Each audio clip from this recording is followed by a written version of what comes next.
السلام علیکم ورحمۃ اللہ وبرکاتہ۔ میرے پیارے دوستوں اور بھائیوں، آج میں آپ کو ایک ایسا ذکر بتانے والا ہوں جو کہ بہت ہی آسان، جس کو بچہ بھی کر سکتا ہے اور بوڑھا بھی کر سکتا ہے۔ اور یہ ورد اور ہمارے جو گھروں میں مائیں بہنیں ہیں، بوڑھی امائیں ہیں، وہ ساری اس کو بہت آسانی کے ساتھ کر سکتے ہیں اور بہت آسان ورد ہے۔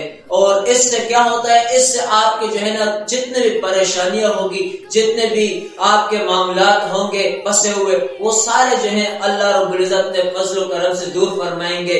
اور اس کے لیے ہمیں کیا کرنا ہے کہ ہر نماز کے بعد، یعنی 5 وقت نماز پڑھنا اس کے لیے ضروری ہوگا۔ اور ہر نماز کے بعد آپ نے 100 مرتبہ استغفر اللہ کا ذکر کرنا ہے، 100 مرتبہ۔ اس سے آپ سب کے تمام پریشانیاں جتنی بھی ہوگی وہ